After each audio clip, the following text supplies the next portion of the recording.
Yesterday,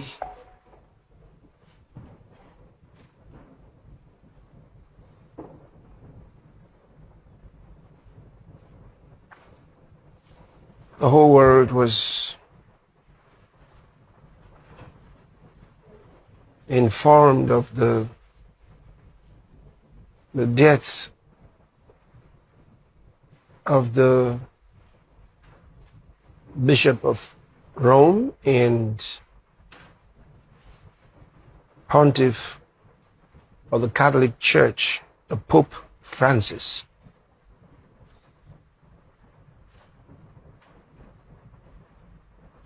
Who died in the morning of Monday, Easter Monday. It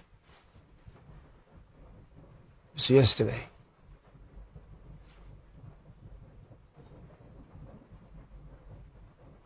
Now, you know that the Pope's position in the world is very significant. As leader of the Roman Catholic Church, that means a lot in the world.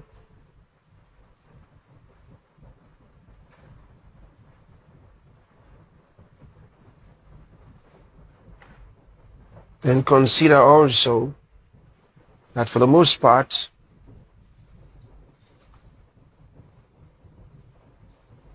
whatever he said was taken seriously,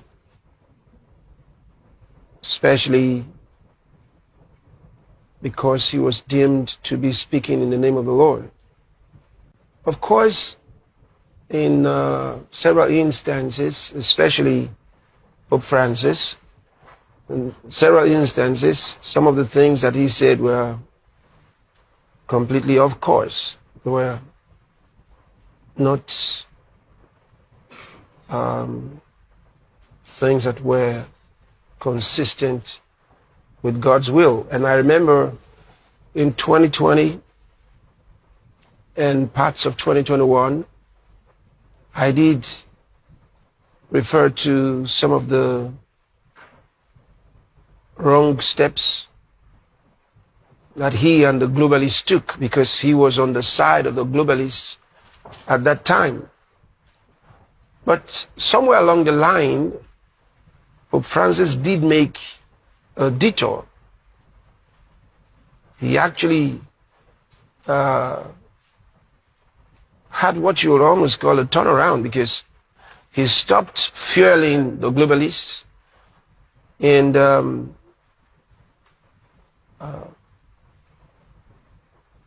took steps against the direction in which they were going.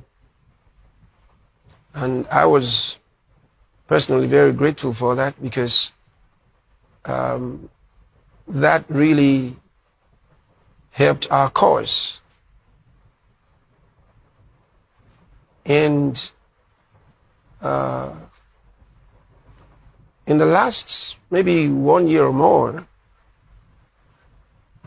he was actually more supportive of our cause than he had been at the beginning. And so for that, you know, he will be really missed. He will be really missed, because he had become a force for good in the world.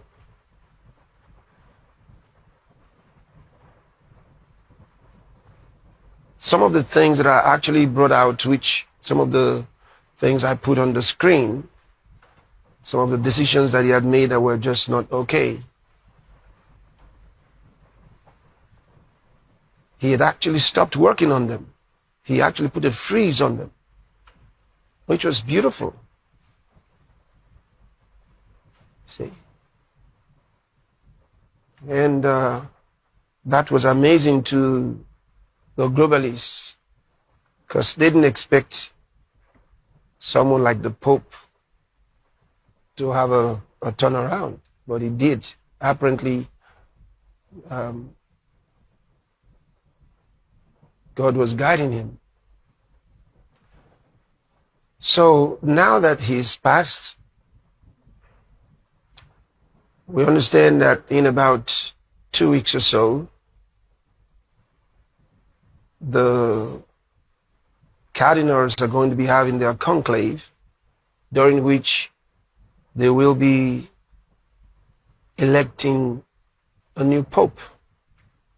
Now remember, the position of a pope in the Catholic Church is very, very important. So we're going to have to pray especially that God will guide them to bring in a pope that in the next few years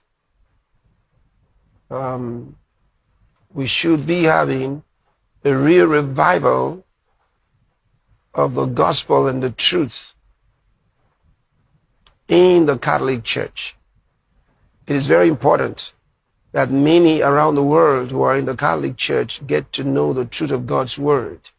And it will take a pope who knows it to be able to transmit it. So we have to really pray that the next leader of the Roman Catholic Church will be someone who truly knows the Lord. That is very important to all of us. Very, very important. We have to pray. You can imagine that